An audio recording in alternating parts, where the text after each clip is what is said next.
Good evening, all viewers. Welcome to this special edition of the Akwetu TV. My name is Patrick Chilufya. I'm your host today. I'm from the UK. And the topic of our discussion today is gender-based violence, which is a very important topic. This issue affects almost all of us, either directly or indirectly. So I would encourage you to start sharing the link before we could start so that so many people can listen to this program.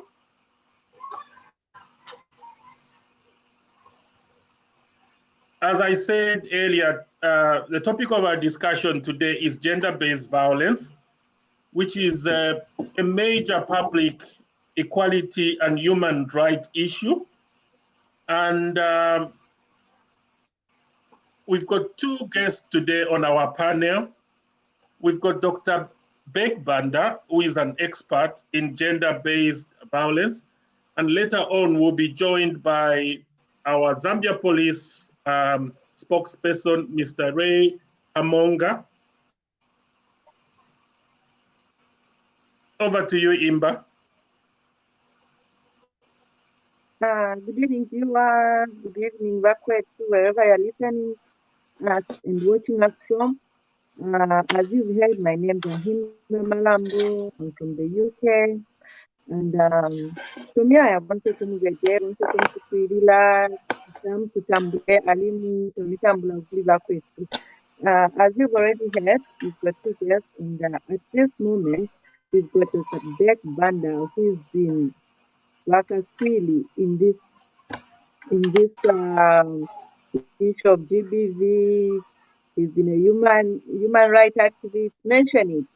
At this moment, I'm just going to ask Dr. Beck-Banda to tell us more about him. We'd love to know who he is, what made him to start the activist, what has been his achievements, his challenges. Dr. Beck-Banda, welcome to the program. Thank you so much, comrades, for welcoming me to this very important program. As you have stated, my name is Dr. Beck-Banda. I'm a public health, community education, and youth specialist. And I think I've spent my last 30 years in public health related activities. And I have actually done so much in the past, 15 or 20 years, with issues to do with sexual and gender-based violence as part of my public health, faculties. I have innovated innovations that speak to that, effect. And I think I've spent so many years studying and trying to understand how best, I could be a feminist, innovator. I am actually, in the last 5 years, I've been working on a new model, which I'm calling 7 Aside and Sexual Harassment and Action Groups. I call it 7 Aside ASHAG. This is purely a gender-based violence, model that looks at, Zambia developing its own indigenous, model that will be able to respond to gender-based violence, which is actually, a local, problem. It's a community problem. It's a workplace problem. So basically, I am an expert in this area, and I think this is the topic that I appreciate so much, and I hope that I'll be able to contribute, positively to this program. Thank you so much, Dr. Banda.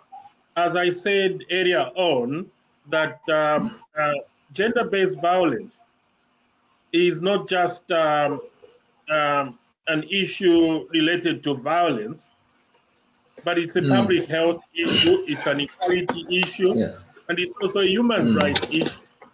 So, exactly, from the layman's perspective, how do you define gender-based violence?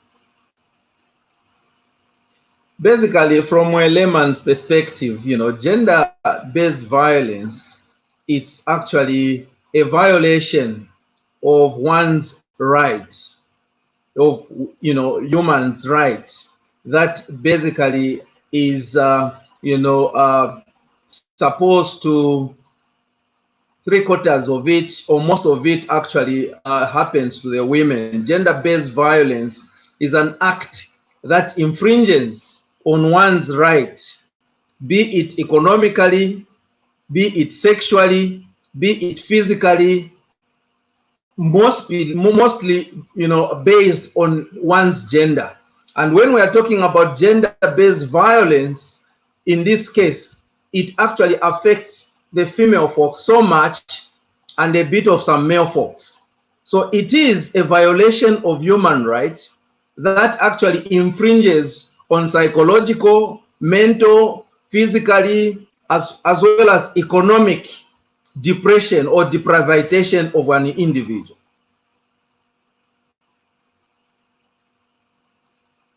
So when you look at gender-based violence, like in the activities that I've been doing, I have, you know, identified four institutions that I feel have,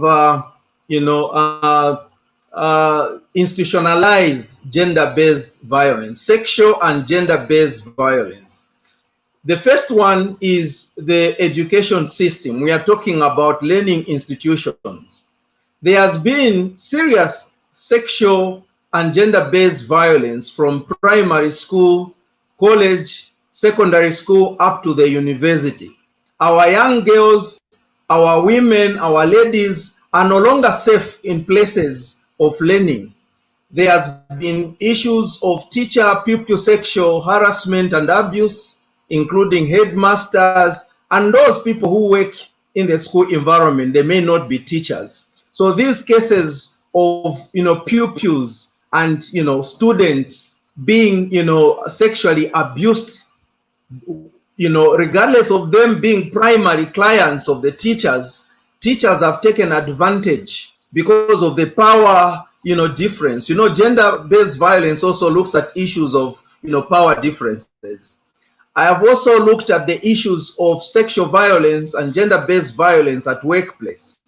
We have incidences where, you know, people to find a job, people to be promoted within a workplace, people to have opportunities, even to advance for their career. If somebody has to make a decision within the company for one to access funding, you know, to advance their career, there has been a lot of, you know, gender-based violence at workplace. And this gender-based violence at workplace affects a woman, a lady, be it somebody who is an intern, somebody who is looking for a job. Human resource managers, directors, and specific supervisors have taken advantage of women, and this really has actually been so rampant, you know, all over the world. As you may be aware that, you know, statistics are telling us that 1 in every 3 women in the world at least have experienced sexual and gender-based violence. But I've also gone further to look at sexual violence in the places of worship. We have heard, we have witnessed, we have read that actually there's a lot of sexual harassment and sexual abuse going on in the places of worship, a place where we expect that those who are violated are supposed to go and seek, you know, solace. But we have had incidences where the papas, you know, the prophets, you know, the pastors, the elders, as well as the, you know, the song leaders, impregnating themselves, harassing, you know, their congregants. So this is another third aspect that the 7-a-side ASHAG model is actually looking at. The fourth one are the houses, the homes, and the, you know, community spaces where we live. The homes, again, unfortunately, are no longer safe places for our children, for our ladies, for our girls. We find incidences of uncles sleeping with their nieces, stepfathers sleeping with their own, you know, children, be it girls. we have also found instances, of biological fathers having sexual relationships with their own daughters. We found incidences of brother-in-laws having affairs with their sister-in-laws. But when we talk about community spaces, this is where you find that vulnerable girls who have no transport money to go to school from one community, like when we're speaking of Lusaka, from a community like Chawama, and then the young girl is actually going to Kablonga, a very far distance, and the parents are poor. They cannot manage to provide transport every day going and coming back. Minibus drivers take advantage of that. They sexually abuse these young girls. Businessmen, those who are economically empowered, they actually, demand sexual favors. Actually, there's also a lot of, sexual corruption even in the performing arts. Look at in the media houses, for the journalists to be given an opportunity to go abroad, to go and cover a particular person, you find that actually there's been a lot of demand, for sexual favors. So it's quite a very, very broad area, and ordinary publicity of awareness is actually not helping us. It has really not helped us. Just talking about statistics, it actually has not really helped so much. I am glad I can see, Comrade, Ray Monga there. The police have helped us so much in giving us statistics in Zambia. They are doing a commendable job, and they are actually encouraging us so much as activists because of the figures, the cases that they are handling, and the statistical, clarity that the Zambia police in Zambia under the Victim Support Unity has. And they are our role models, because they are actually telling us and they are showing the country that sexual and gender-based violence has no place in our society, and government is doing everything possible to bring the perpetrators to book. So basically, in general, in my early introduction, this is what I would like to talk about: how broad the sexual gender-based violence is here. And in my model that I am calling 7 Aside, I'm looking at sexual and gender-based violence in a much deeper way than just a girl being given a pregnancy, for example, than just a woman just being raped at work. When a woman is sexually abused at work, there are also chances that such a woman can even get some STIs, including HIV/AIDS. There are mental and traumatic experiences that such a woman could experience. That such a girl at the university whose lecturer is demanding sex, for her to have better grades. That sexual encounter, more especially when it comes to penetrative sexual encounter, can bring so many complications at one time. It can bring sexually transmitted infections. It can actually at the same time give the lady, the girl, a pregnancy. At the same time, it affects their mental ability. It affects their trauma. So it's really a big problem that we should not just look at as an act of sexual or physical abuse. And when you look at science, science has told us that when one is sexually abused. Dr. Begbanda, just hold there before we start tackling the mode. Let's also give time to welcome the guests who have just joined us. I'm going to thank you so much, comrade. Thank you, Dr. Banda. That was very, very good. Well explained. But we'll still come back to you. We'll still have a lot of our Bakwetu family in the background. They'll come and ask you questions. And then you can continue later. Thank you so much, comrade. Yeah, but our viewers, once again, I'm the host, and my co-host is Himba Malambo. We were waiting for one of our special guests to come in, and now is in. Thank you so much, Mr. Ray Imonga, who is the Zambia police spokesperson. Obviously he's a busy man. You can see he's in his uniform for joining us. Welcome, Mr. Imonga, to Bakwetu TV.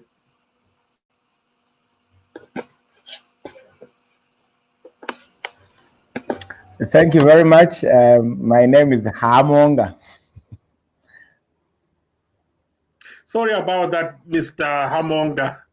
And Mr. Hamonga, can you just introduce yourself and briefly tell, not everybody knows what you do, and tell the nation who you are and what you do. Okay, my name is Ray Hamonga. I'm currently the Public Relations Officer, who is basically a link between the public and the Zambia Police. More especially, I deal mostly with the press. I'm the interface between the press and the Zambia Police. Of course, we speak through the press to the general public at large. So basically, that's what we do. Of course, besides that, I'm a police officer, of course.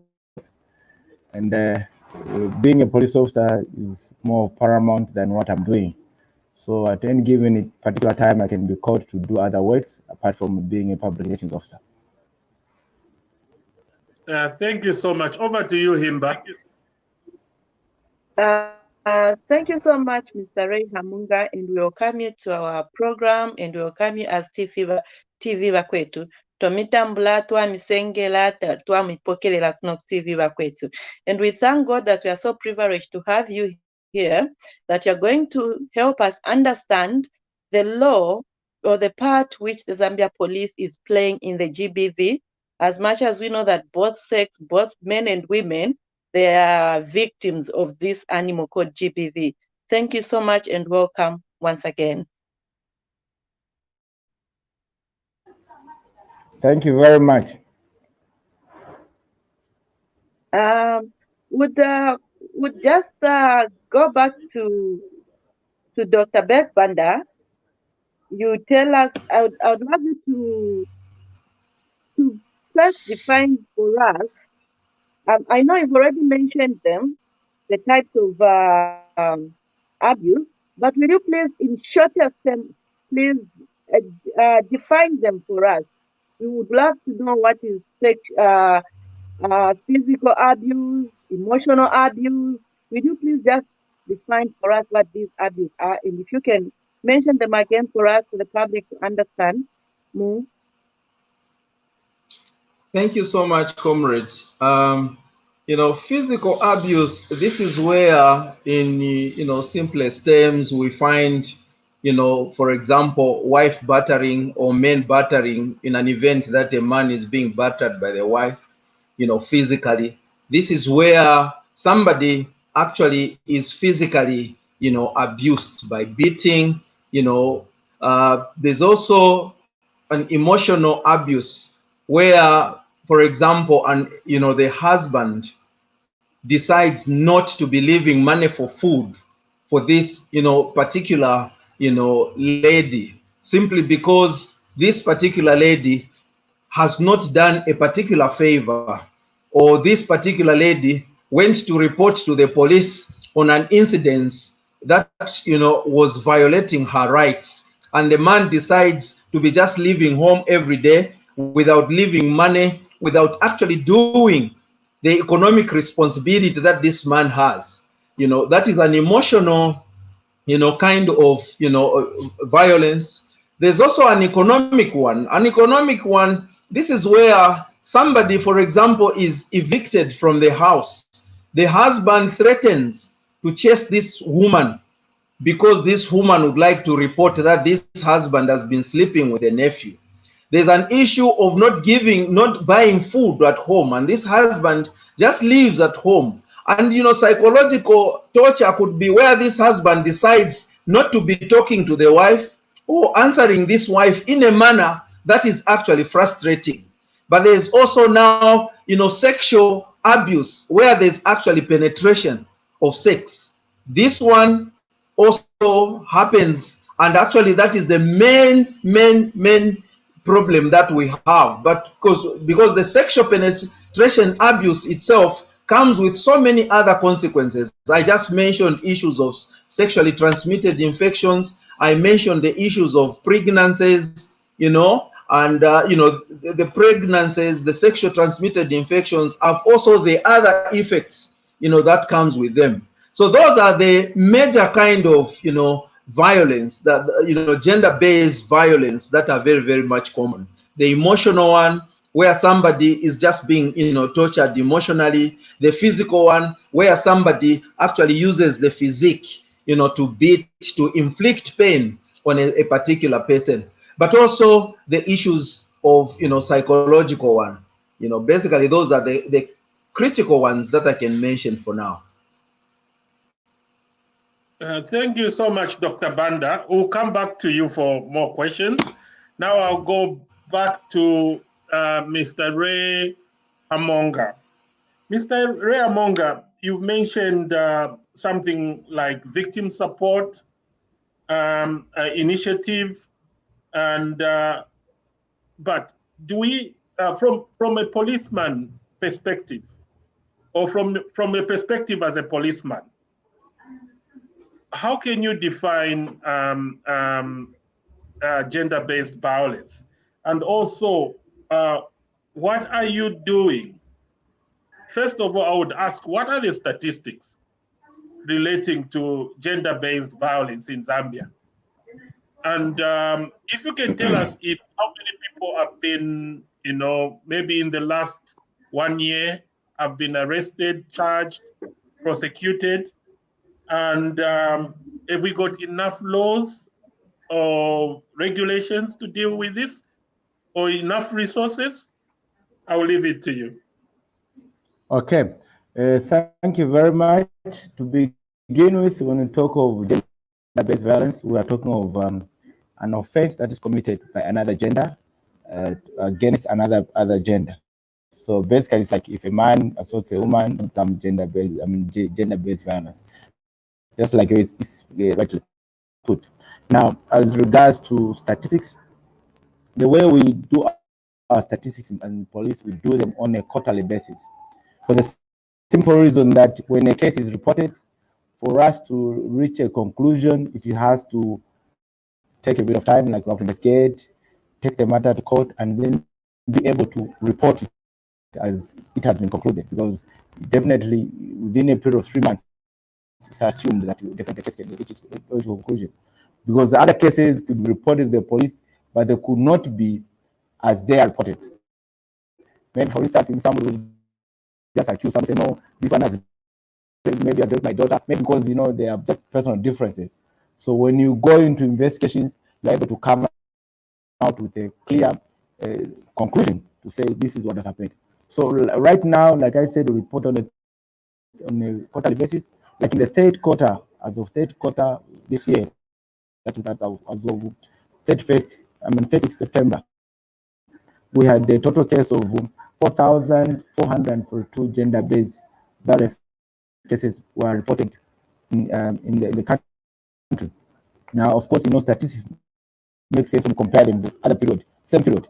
So comparatively to 2020, we had 4,620 cases. So there was a slight reduction compared to last year and what has reported this year. That is about a difference of about 578 cases, which translates to about 12.5% reduction in the number of cases that we received as Zambia police. Then when you come to the same period, when you look at children or child victims, we had 1,027 victims were abused countrywide, and that represented about 25.4% of the victims of gender-based violence. So you see that the most affected so far from the reports that we got this year, it was actually the children that were men. And out of that number, we find that 850 were girls, which is about 82%, and then the boys were about 17.2%. So you can tell that the most affected are the children. And out of that, the most affected in those children actually are girls. Okay, so that is what is there. Then when we go to other gender-based violence, when we look at, we have got the other cases in terms of, again, when it comes to the male folk, and I mean the adults, we had 2,437 representing women, and then men were 578. So again, the female gender is most affected here. You see that when you look at compared to total cases reported, we had about 60% as women who were abused, and yet men were at 14%. So that is the standing as it is now, or what we had in the third quarter. So that is how it is now. Over to you, Vaimba. If you've got any question for Mr. Hamonga, please. Yeah, Mr. Hamonga, thank you so much for those statistics. Although it shows that women are more abused than men, but I'm sure as the police we are doing our part to help and to see that these statistics they really go down. Now, my question is there another service which the police, the Zambian police offer through the victim support, apart from just saying it's a case, it's a crime, we take it to court? Are there other services the victim support unit offer to the Zambian people or to the victims of GBV? Thank you. Yes, thank you very much. I didn't want to preempt anything. I thought maybe we'll be able to preempt the whole discussion. Further to that, I want to state that during the third quarter, we actually had a total of 1,758 victims, and we had 1,520 offenders, and these were cancelled, okay, by the victim support unit. So what am I saying? As victim support unit under Zambia Police, we do offer counseling services. You know that these are cases which have a trauma or emotional trauma on a victim. So even when we are handling these persons, we have specialized officers that are trained in counseling, because you are aware that when a victim of GBV comes to the police, is actually traumatized. In cases like rape, you find that some people don't even want to come and report. So we have officers that are specifically trained for that purpose, and even their officers are secluded, and for the sole purpose of that, to allow victims to have access of, matters of privacy, so that it can be cancelled nicely and be able to give the status of the case. You know that in cases of rape, when especially defilement, when a child has been defiled, when you start interviewing the child, she sort of actually goes through the same process that she underwent when she was actually being defiled. And this is why our officers are specifically trained to ensure that they handle these children in a proper way. If they see that the child is not responding well, or maybe she's falling into some trauma that she went through or he went through, they stop the interview and give that child enough time to recuperate and be able to move forward. So as police, we are very much ready for this type of crime. We do offer the necessary service that is supposed to be given to this victim. But the biggest challenge that we've had as police is the issue of the victims themselves not being able to sustain themselves economically. And this has been a big problem, because you find that at times you have a case where the perpetrator is the breadwinner. And that has really given us headache, because you find that when somebody's been arrested, and then the same person who's supposed to be the witness, the key witness in the case, is complaining, no, please leave my husband. I want my husband back. We're going to reconcile. And that has been the biggest problem that we have been facing. And we actually call upon, especially people that are championing the rights of these people, these victims, that please, can you go a step further than just mere championing, but by offering actually life-sustaining skills. If somebody is being abused, if you're able to get that person, give or her a skill, she's able to stand on her own, then you find that these cases are going to be done, handled properly.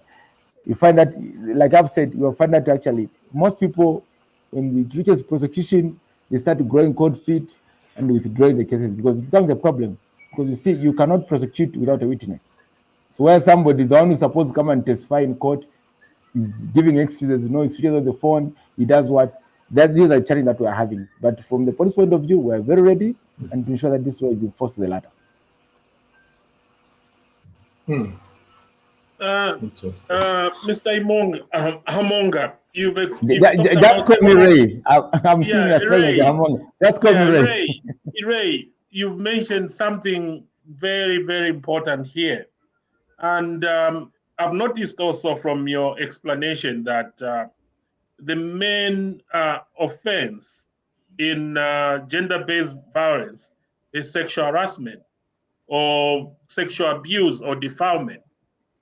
And you've also explained that it affects a lot, from my experience, sexual abuse mostly happens in the homes, because most of the people are abused, whether in the home or outside the home, they're abused by people they know or who are known to them.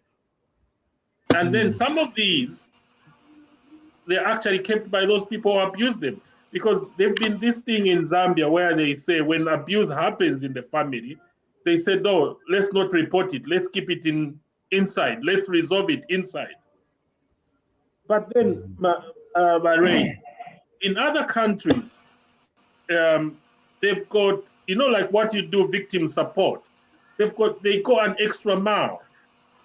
They actually support those victims if they realize that those victims will be harassed or they will be threatened or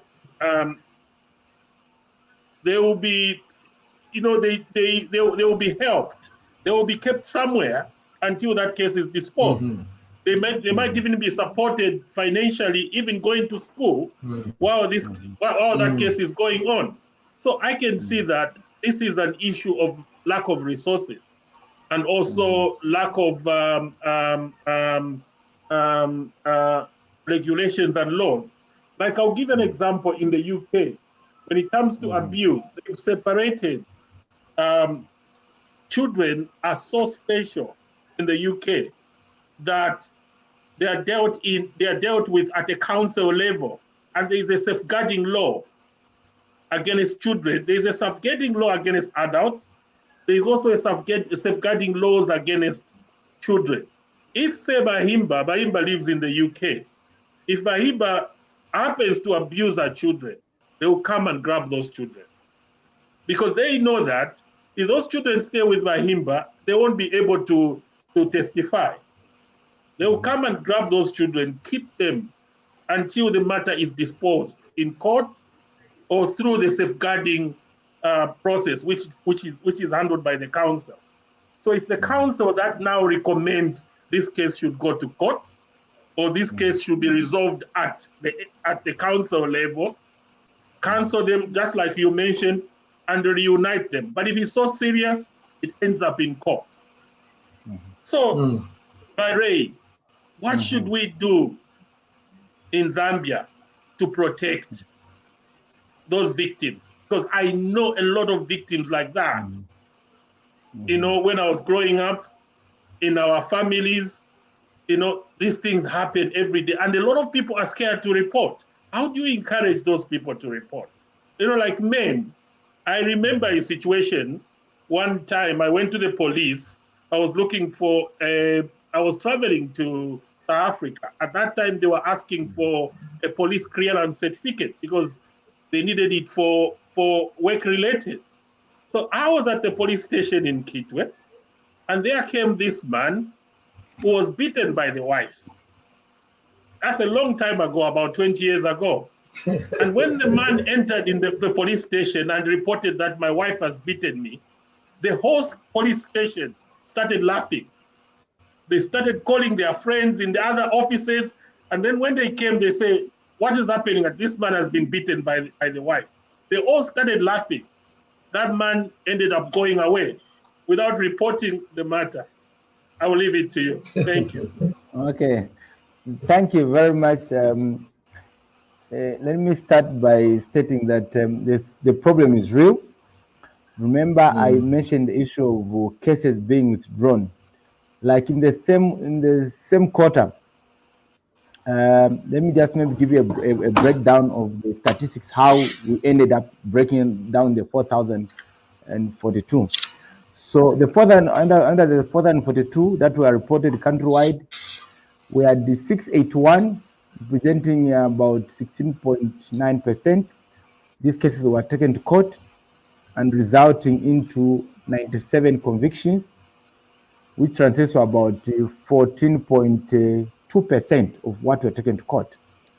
Then we had 7 acquittals, or 1%. Then we had 8 withdrawals, okay, and which is about 11.8%.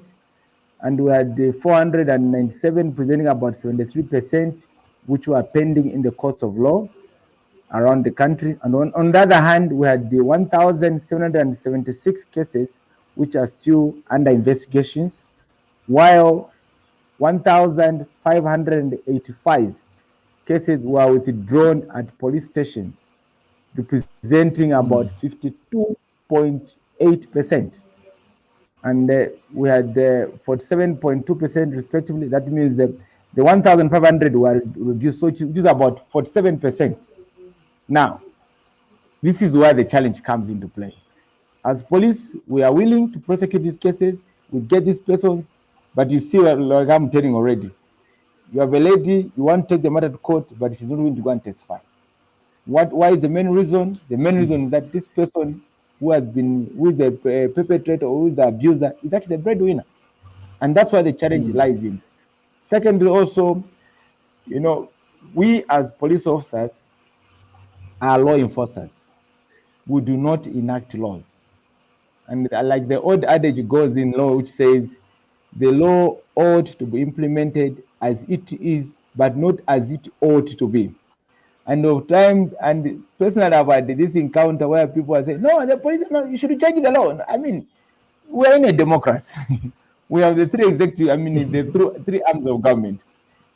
We are not the ones that are supposed to enact laws. We have the legislature which is supposed to do that, which is the parliament. So these, except that, you know, the way we have grown up or been brought up is everything is police. Somebody is sick. Instead of calling the doctor and say, police, come here, somebody is sick. So these are things that we need to seriously look at. Who is supposed to do what? So if the policeman, if the law says, if somebody is found doing A, B, C, D, take him to court, we just do that. That is our part. But we are not going to be involved in the enactment of the law. That's what is provided for. So we just do what we are supposed to do. As regards to the safety of children that you asked, what we do, we work very well with the social welfare department, and we have a child protection by now. Now we have a child protection unit, which specifically looks at only the interests of children. And right now we're working very well with one of our partners, which actually gave us a toll-free line now, where people can call if you have a problem with a child, or a child, you want to report a case of it involving a child, you dial 116 and 7070. Now, the challenge we have again with such toll-free lines is the moment you announce them, people start calling them now. And when the officers or the call center responds, no, I just want to check if it's working. Now, that also derails the people that are supposed to be reporting. You see, when people hear it's a toll-free line, they think that you don't pay money. No, it's actually a reverse scope. People, the institution that has put those lines, they are paying for that service. So by you trying the lines, you're actually depleting the units that are supposed to be used for a person in district in their need of that service. So these are some of the challenges that we find as police. But I think so far we have been working with the safe homes. That's why the like YWCA and other homes of the orphanages, which are willing to take up these children. When they're abused, we can take them there in a safe home. They stay for some while whilst they're prosecuting and finding a way of trying to take them to other places. Others could be just kept by relatives, where relatives will be willing to keep the children or the child until such a time that this case is disposed of. But going forward, like I said, we need to help these victims of gender-based violence, because most of them, even the perpetrators that actually abuse them, they know that this person, if I do this, you will not go anywhere. I am the breadwinner. So that is the most impending situation. Like I've said, you have seen the number of withdrawals. 47%. You take cases, if you take, which means in simple terms, you take 6 cases, about 3 cases, they will end up just at the police station. Thank you so much, Ray. You've actually explained very well, and I hope listeners are listening to you. I never knew there was a child protection unit. Now I know, which is very important.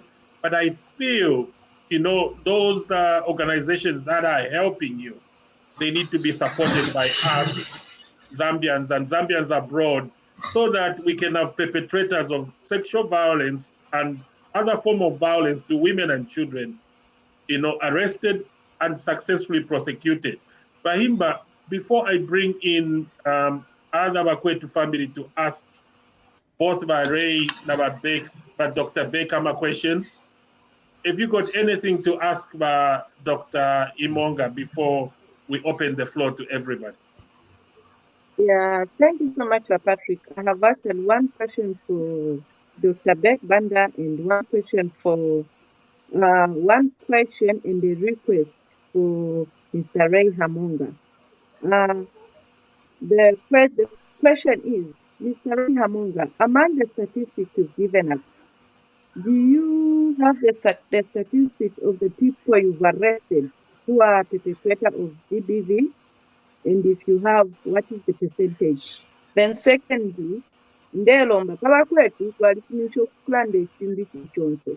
So therefore, ndelomba kupala mwakilanda palifoni, you speak in one of the local languages so that everyone should understand, because that point you raised is actually a very vital point where somebody just went, meanwhile, there's a child who is being abused somewhere who needs help. So would you please repeat that in a local language for everyone to understand? Thank you.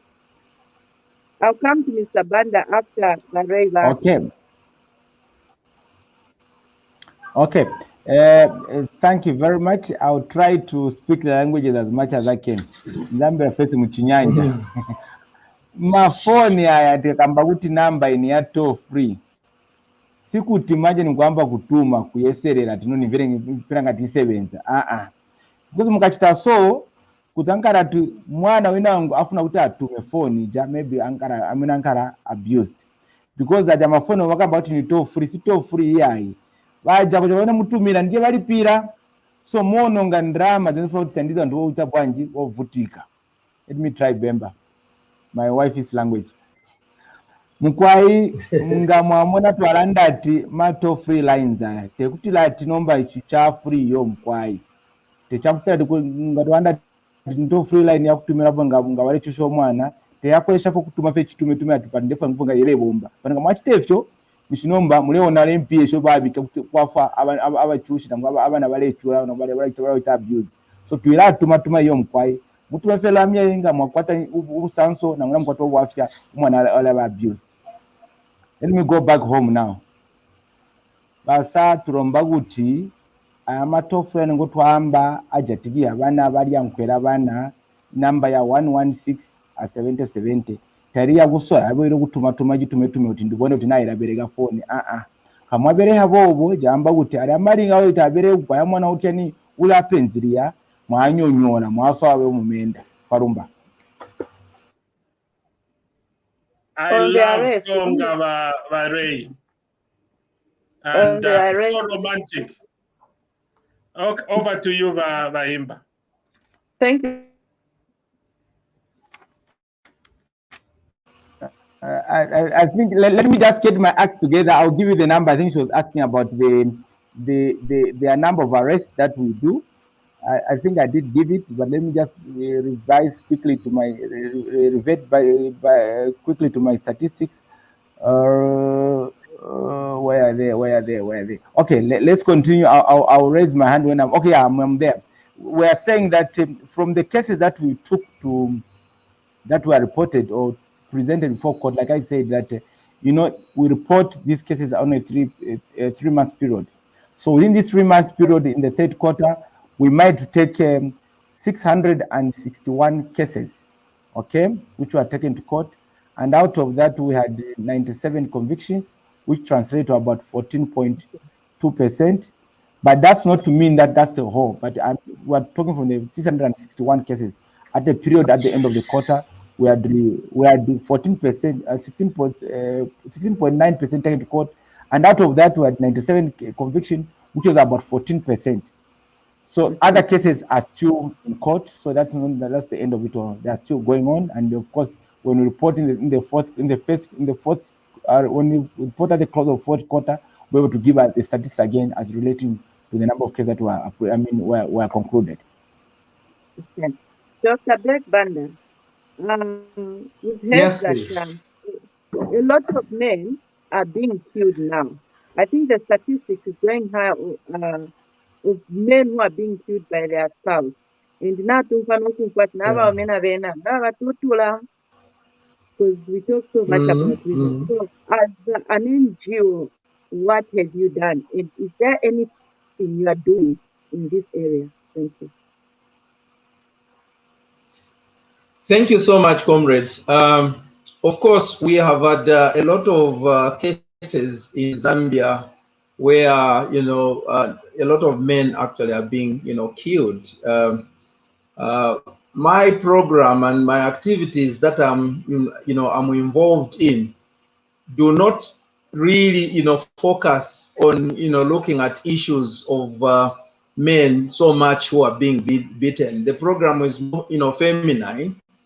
But I think we should also be aware that because of the background I gave you, that sexual and gender-based violence, yambira fyabana bakiri mayanda munyabo baya ku skulu bale bacha abuse bale kula n'ekikonko baye mukufayo enchito baba kita abuse kiri abale ingira mu chupo. At the time that they are getting into marriage, these women, now they are ladies and women, they hate a man. They have a passion, they hate a man passionately. In an event that uliomwa omemunganda, ambo kula bachita remind of some of the violence they have experienced in the past. That could actually lead to a woman reacting violently because of the previous abuse that she has gone through. So some of the cases of women reacting and killing their husbands are as a result of the background, the violence, the gender-based violence and sexual abuse that these women, for several years, have gone through. My program do not actually work so much to look at what can we do with the men that are being killed. But my program wants to ensure that men avoid being the flag carriers of these vices of gender-based violence. Men should not be seen to be like animals who have no mercy. You have a wife panganda, wasendo mwipo aobe, ulelala nangwe. Chilom kashoya fwayo report ku polisi, atinga mwanjita report ku polisi, aipala pwile chukwa papene, iwe no mwipo aobe bonse mleya. Twala muna wakula twala mwipo aobe ku skulu. Twakula muneko mwalabwele la kuliangali kukuma kululu kukabwe. So the men must actually change behavior. As long as men are not changing behavior, and as long as we continue grooming the girls, the ladies, the women in an environment of abuse, even when they get married, abuse ilaba muli na mayo na muli shibantu nganaye na ali abused up to the end of their life. So it is up to the men to change their behavior, because when you get married, you don't know the background of your wife you are marrying. If you have a fiancé, you don't know the background of your fiancé you are having. So answering your question, yes, men are being battered and have been killed, and my program does not deal specifically with addressing that, but there is a background that makes a woman totally lose it, and avoid remembering the past abuse. In self-defense, they end up killing their husbands. Thank you so much, Dr. Banda. Now we've got some of our Kwetu family members around, and before I ask them to ask you questions, I just want to appeal to our viewers that they should start sending them those stars. You know, those stars are very important. Without those stars, we can't have Bare here, Hamonga, and Dr. Dr. Beck Banda explaining some of the most important, issues we are facing in our community, which affects almost all of us, directly or indirectly.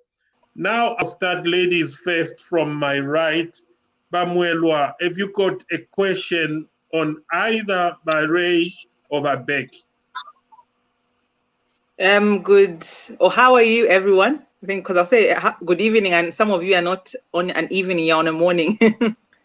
So how is everyone doing? I think my question is for Mr. Ray.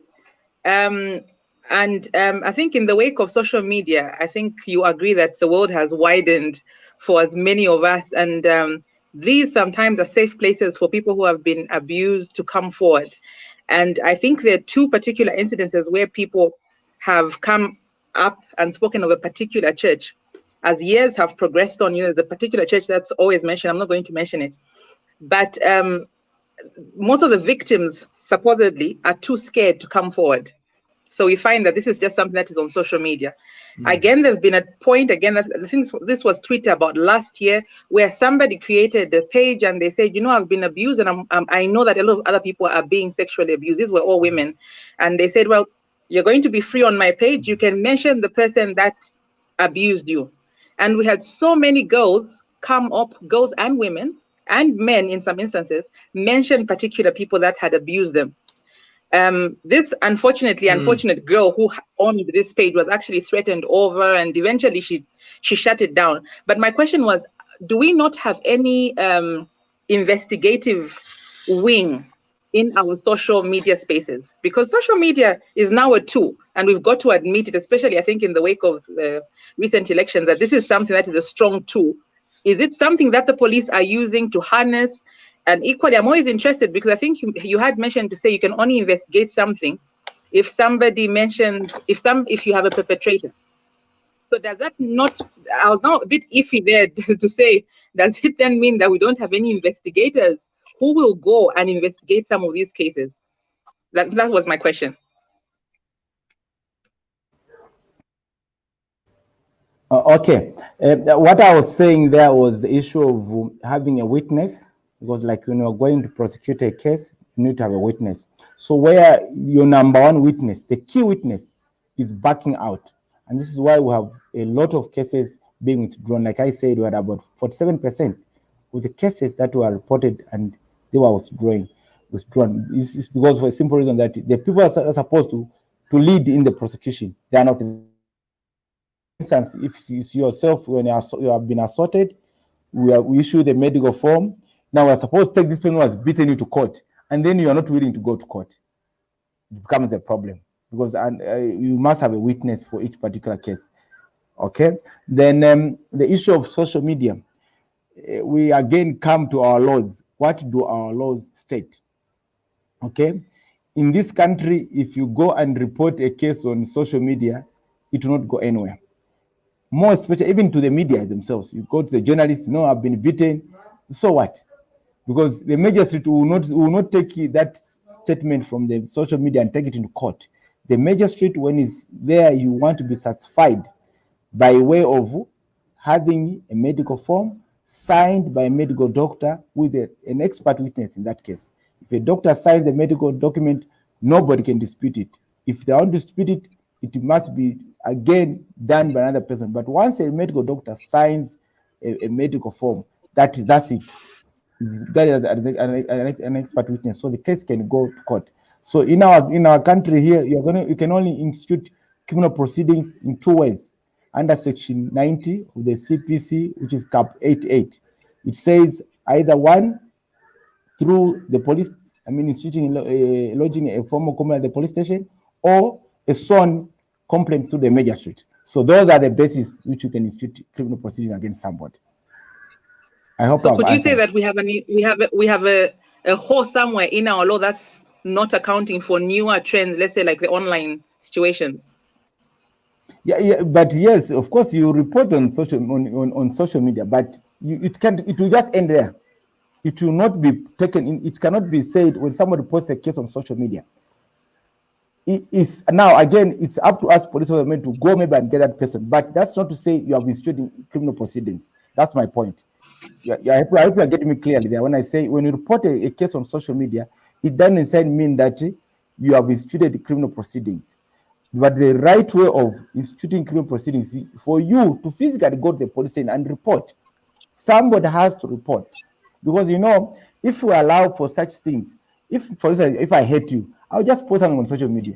And then if the police are going to arrest you, then it won't be a fair thing. So that's why it's allowed for somebody to come and report the police station. And also, when you report a case to the police station, if you are falsifying that case, when the police investigate, again, you will be arrested for, it's an offense to give false information to a public officer. So that's why there's a streamlined procedure of going about this thing. But however, as police, where we find that such things are happening, we are able to follow them up and bring the perpetrators to book. But again, mostly, like we said, most people that actually do such things, they are not willing to proceed. And others actually will find that they just want to dent the image of such a person. Maybe that they whatever, maybe they clash, whatever. Then such person, no, this person is an abuser. He abused me. But when you go deep down, you find that maybe this lady maybe had a clash with this man, or maybe a man had a clash with the other lady. So this is why the law is very clear. See, you walk to a police station and report such a case so that it's investigated. Dr. Ray Amonga, you've explained very well, but I just wanted to follow up before I bring in another Bakwetu family person. Just wanted to follow up quickly on your on what Pamwelwa asked. In Europe and most Western countries, there's a lot of abuse, grooming of young people, kids, boys, through social media. They use social media to groom those kids, and obviously they abuse them. Yes. So what Pamwelwa was saying is, in Zambia, if we got laws, you know, like the cyber security law, if we got enough laws to follow up, to investigate those criminals, because they hide in the social media. If we got laws to do that. Yes, of course, we have those laws that protect like child pornography, that you can well prosecute people, but you and I know very well the country that we are living in. So the issues of, as regards to social media, of course, you know that the difficulty that goes with it. For instance, if you are going to investigate a case on Facebook, you have to write to the states. But at least if you are in America and someone has committed that crime, it's very easy because Facebook is within there. But for us here, it becomes a bit of a problem. But we are doing that where we are able to prosecute people that are having. But of course, it's a new crime. And of course, that calls for a lot of training and expertise on officers, even exposure. So these are things that you people that are out there should be able to champion, so that we don't have to wait for this problem to explode. Okay, so if you are able to know somebody who can be able to come and train officers on maybe issues relating to fighting crimes on the cyberspace, let's have it so that officers can be trained and be able to assist our children that are victims of such a crime. And of course, child delinquency is also another thing. Of course, you know that child delinquency is related to issues of poverty, and that is why we have all these serious problems. And we really need this help for the young children, street kids. We really need to come on board and assist these children that are in the streets because of poverty. Some of them, they are really genuinely on the streets because of poverty, but others, of course, they come from well-to-do families. But others, it's really need that they need to be given help to be able to earn a decent living. Thank you so much. Over to you, Mkelevai. Can you please ask a question? I would say Dr. Beck is so quiet. Have you got a question for him, please? Good evening. Yes, I do. Good evening, comrades, and good evening, doctor. Good evening, Wohamonga. Good evening. Good evening. Thank you so much. It's good to have you, gentlemen, on the show. I have a question for both of you. when you talked of investigations, do you have the curriculum at your Lilai Training College where police officers are trained in cyber crimes? And if so, how well equipped are you? And what we see is that even police stations, most police stations don't even have computers or laptops or iPads. So will it be wrong for the public to come in and donate instead of, like, for example, let's get the money that you guys got from Faith and purchase some computers or something like that for the police officers. And Bo Banda, my question is also on the same line to say you have been an advocate of gender-based violence, isn't it? A human rights activist. Yes, and I want to find out what programs have you do you have that helps those people that are victims that have been chased out by the perpetrators and are homeless, they are economically less empowered. What policies have you taken? Do you have a department in your NGO that you are running that you can help out people, victims?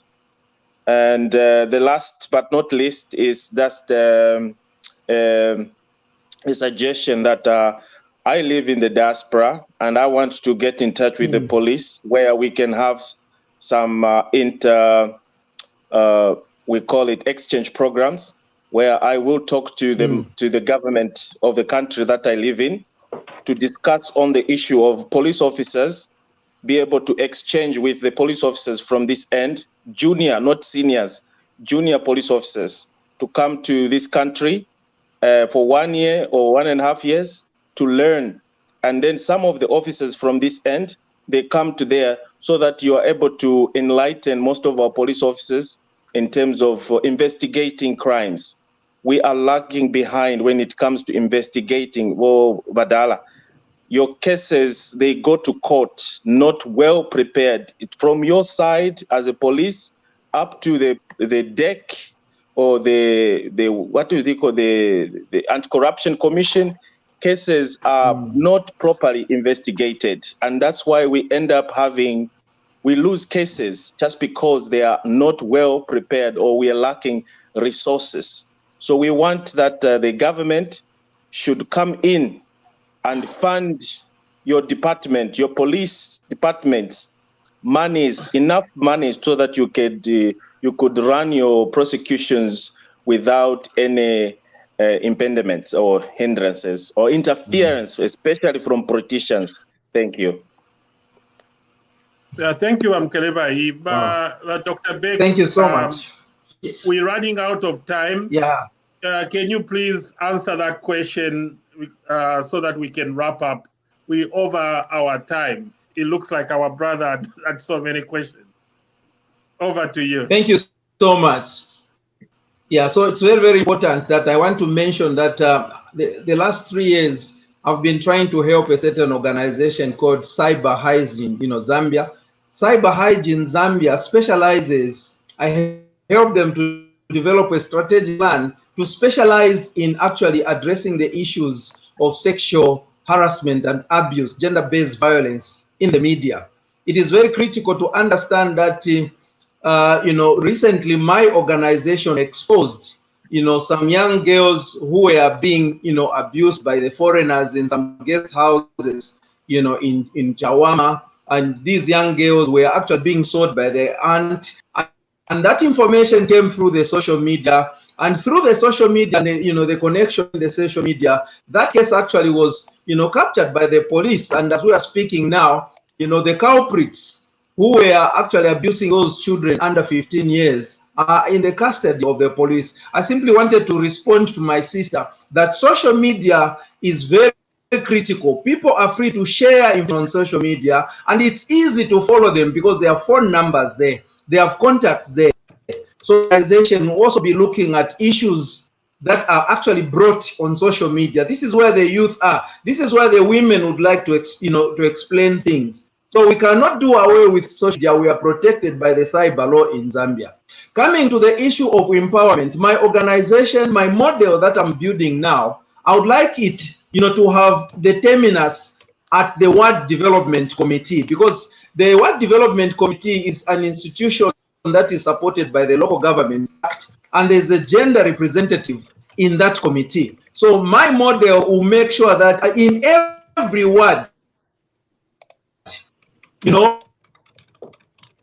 and these resources now that have been next year will be in the constituencies, each and every ward will have sufficient resources to support even those who actually been affected by gender-based violence. My organization has what we are calling the rehabilitation and the emancipation program, where those who are harassed, they should be not just cancelled, but be given support, financial and material support, like Comrade Ray has said. Without that, the fight against gender-based violence is just theoretical. Without having resources and empowerment, both financial and material support of those victims, of those families, then it will just be actually wasting time. We have so many donor programs that are creating awareness, but awareness without empowerment of the victims is actually wasting time. So this is why my model would like to domesticate at every ward development committee. Let the community own it. Let the resources come to the community and work with the police and make sure that there's a program for empowerment, not just awareness.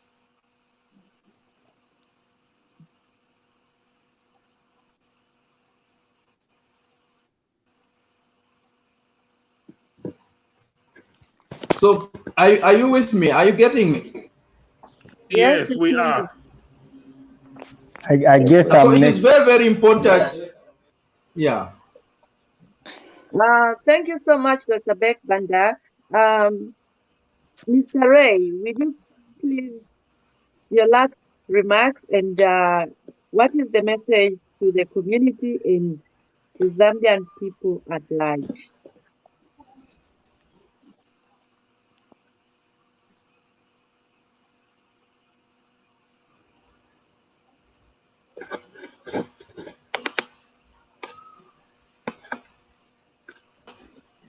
Are there remarks I'm supposed to respond to Mr. Mukerebai asked very, very pertinent questions.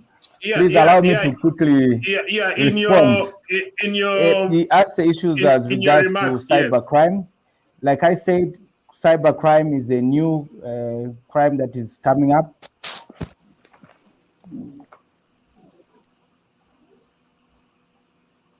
Yes, go ahead, please. Go ahead. We are yet to do that at July, but we have a cyber unit that is established. Then, secondly, we have as regards to if somebody wants to donate iPads, whatever, that is very much welcome. That will definitely go a long way in ensuring that we do our job properly. Then exchange basis. Well, that is also another welcome idea, which you can freely engage. You can engage through me. I can connect you to our training department through the Inspector General of Police. We're able to do that. But the issues of relating to cases not being properly investigated. Right now, we are very fortunate in Zambia. The situation that we have now, or the environment that we have now, is fertile for fighting crime, because we now have a head of state who can speak boldly and candidly, telling us that no matter what the person may be, whether it's a UPND, is PF, is committing crime, you need to get such a person and put him where he belongs. Gone are the days now where somebody would put in a political regalia and go about committing crimes. This time around, the president has put it very clear. In fact, just on Friday, we had a pass out where we had 1,341 officers that graduated. And on that podium, the head of state made it very clear that if somebody's going to be arrested, ensure that within 48 hours he's taken to court. He says, I was detained for 8 days and I should be the last person to be treated like that. So right now, as police, we are in a very conducive situation where if anybody commits a crime, we're able to apprehend such a person and even investigate properly. Because of course, it's not a secret. In the past, there was a lot of political interference. I was a victim of political interference, you know very well. So right now, the situation is very conducive. Even members of the ruling party that have thought maybe it was a joke, they have ended up being arrested and taken to court. So as regards to issues of investigating cases, we perform very well. Why is it that when we go to the UN under peacekeeping, we perform very well? Just the other year, we had the UN United Nations Police Officer of the Year. She's a lady from Zambia. And even us as police, when you go for peacekeeping, our record, you can check it on United Nations.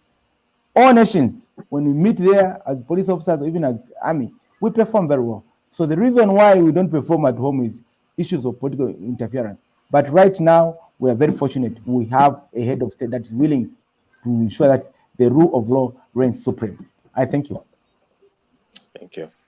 Yeah, thank you so much, viewers. Thank you so much, our guest, Dr. Beck Banda, Mr. Ray Hemonga, and all our BAKWETU panel.